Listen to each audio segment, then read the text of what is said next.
Right now, it is time for us to bring in Tim Luke and Greg Schramm. Of course, they are the frick and frack of Nick and Knack.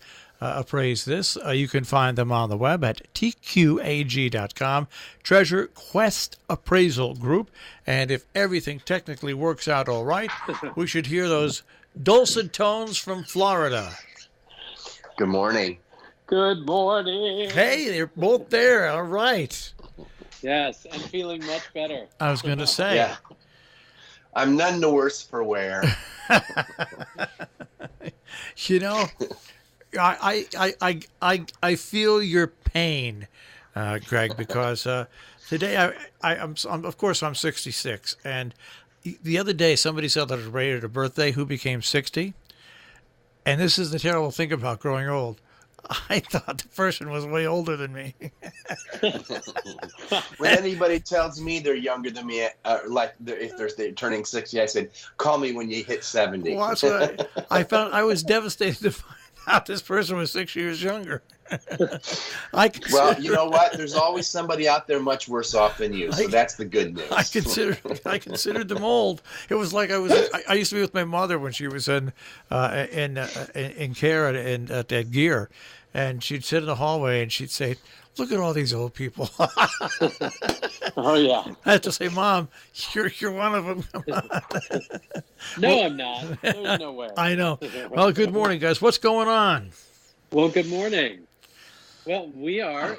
This is, we're getting a cold front here in Florida, so we're getting, just the cooler weather the next couple days. But I'm also on my way to Orlando for a major trust and estate conference in Orlando. It's put on by the University of Miami. It's called the Heckerling Institute. It's for trust and estate continuing education classes for a number of the attorneys, accountants, people who deal with and help advise people on the issues of trusts, estates, taxes, especially with all the new tax laws and things that are going into effect. So we'll be networking and meeting. I'm meeting up with my colleagues from Gerjon's, and I will see a number of my auction house colleagues and people from all over the country from various auction houses and different things. So it's the next couple days, the next 4 days will be networking. So I'll be up there. I'm driving up to Orlando. We're doing that, but also a number of just appraisals. It's interesting after the holidays how people, when they get together at the holidays, they say, we need to get this appraised. We need to have this looked at. We need to find out what this is. And I know, Greg, you had some phone calls yesterday from just a number of people, didn't you? Yes, I've had a number, and I've been booking. I'm already booking into February and March. So, there's no shortage of people who want to, because also, we're coming into tax season. So people find out from their accounts, oh, well, you really need to have this appraised because we might need to deduct this and deduct that. So people are starting to call the schedule, and we're kind of rocking and rolling. And besides that, while Tim's away, I'm we do a lot of fundraising things, and one of the things that I've decided to do this year from the years of fundraising we've done, I've done cooking classes and a number of places for fundraisers for nonprofits, and so I've decided to put together a cookbook of all of the recipes that I used for teaching and all of the fundraising dinners that I've done. And I'm going to use it yet as another fundraising tool for all these organizations. So while he's away, I'm working on my first book.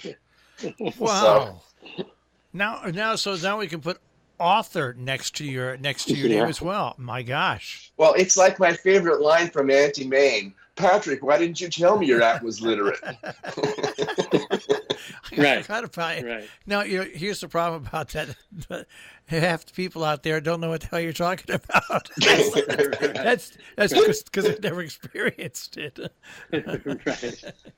It's interesting, but also in the news, which this is what we do. So dealing with auctions and dealing with appraisals and we talk about stuff a lot, but in the news the last couple of months all the fate of Sears, the retailer is out there in a news article just yesterday that came out. It said the fate of Sears may rest in an auction, in the auction's hands, because what they're doing is they're trying to come up with a deal. And I guess what they were doing was submitting absentee bids and taking the best and what was going on. And I think what they're trying to decide is if the current bid is going to be enough to take care of what needs to be done, or what's going to happen. So it's interesting how auction and also appraisals, because I'm sure there were a number of business appraisers that went in to have to take a look at the assets, to take a look at the name, the goodwill. And business appraisals are very different than what we do as personal property appraisals, because we're dealing with tangible objects, where business appraisals really focus on the intangible sides of the business, like the name Sears or the logo, and how recognizable that is, and how desirable, and how much people are going to pay for that. So it's interesting to watch how things in in the business world also go along with not only the auction and appraisal side of things that we don't really hear that much about in the news, but boy, or we don't really realize how that is affecting what's happening with not only the company, but also the future of what's going to happen with the company. Well, I think a lot of times people don't realize the different aspects of what goes on in trying to either sell a company, liquidate a company,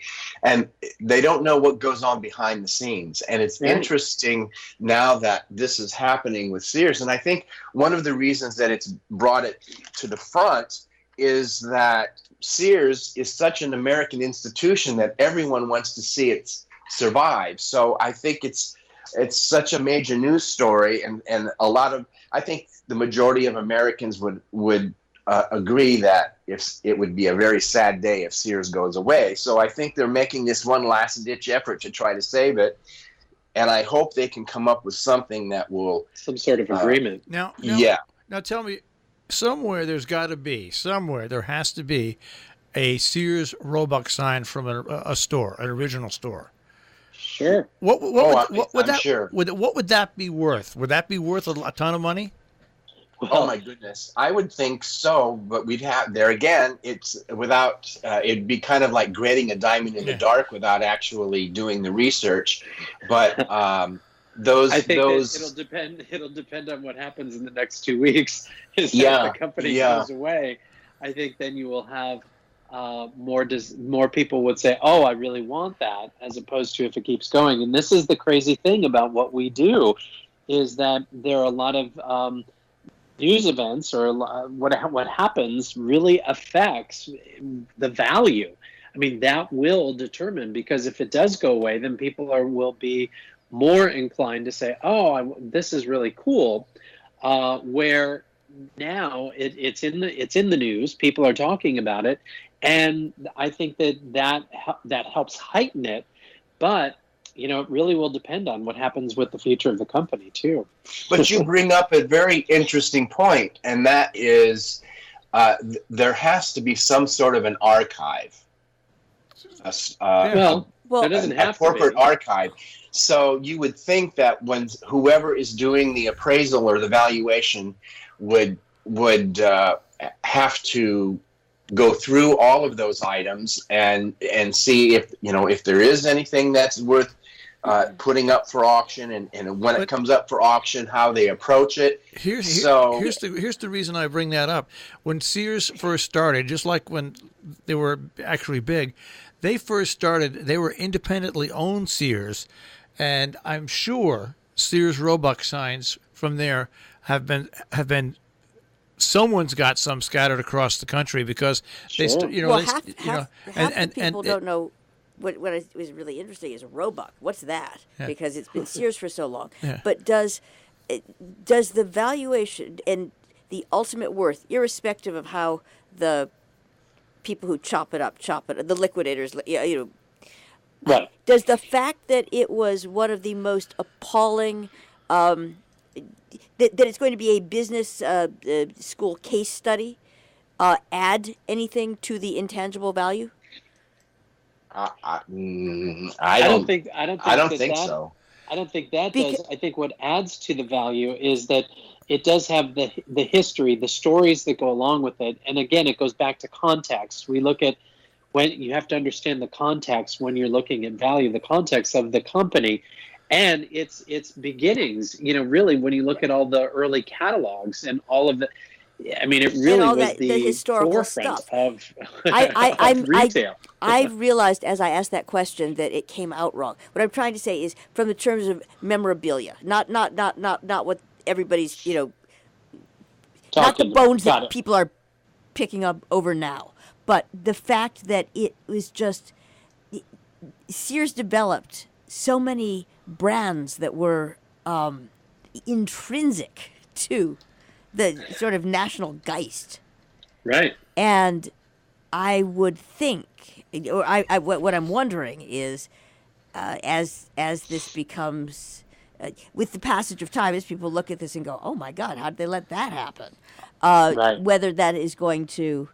I'm sorry. All I think of when I think of Sears and Roebuck, the catalogs, is my grandmother used to order her bras, you're thinking of the lingerie. her bras and girdle. Right. Girdles. Well, it was. Well, before you get to girdles, no, the girdles were kind of cool. As a kid, you see a girdle, and it looked like more like a punishment than. and before that, it was even worse. But the. Well, I remember that. What I remember is shopping for my grade school clothes and had to go to the Husky department. That's what I remember. Oh gosh, well, the Husky! I was the Husky. I still am a Husky, but I don't admit it. Yeah, well, but isn't that a nice way of putting it? To go back to what you were saying there, Marshall, about the signs and things, they have come up for auction, and some because they were, as you said, independently owned, and so consequently, there wasn't like a corporate logo. National corporate logo for a lot of these, and they were individually designed. And for example, I just happened to pull up here on Live Auctioneers Sears Roebuck signs, and some of them have sold. The bronze or the brass signs sold for $700. Here's one that sold for a beautiful one that looks like a globe that says Sears Roebuck and Company in its on a chain, and it only sold for $20 in 2018. But there are all of these Sears items, and there's a parking sign here that sold for $4,250. That was so. I mean, the stuff is there, and here's a Sears service station sign that sold for $300. So I mean, that stuff is there, and people do have it. So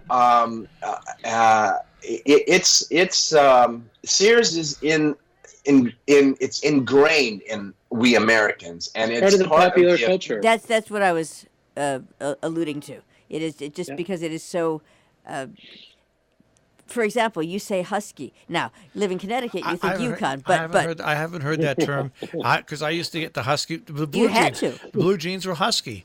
And my brothers always used to. I just remember my mother saying to me when I was a kid, I see this really nice pair of slacks at Bill's Men's and Boys Wear, and my mom said, "Oh no, honey, you have to go to the Husky department." It's like, I like that. I can't even bear it doesn't roll off my lips even to this day, 60 years later. Well, I'm gonna go back to that. I'm gonna use the word Husky when I go shopping. You really freak out people. Where's the Husky department? As opposed to big and tall. I'm glad you brought that up, Tim. I completely forgot about that. Well, again, talk about national consciousness. That's got to be worth something. I'm sorry. That's got to be worth something. Well, Husky will bring us out, but I'm telling you, I love hearing that term again. I really do. Bringing it back. Guys, have a good week. Hey, you guys have a great week. Hey, good luck in Orlando. Week. Stay cool. Stay warm. All right, take care, guys. All right, okay, bye. Tim Luke and Greg Strom, the appraisal guys, the frickin' frack of Nick and Knack with Appraise. You can find them at tqag.com on the web.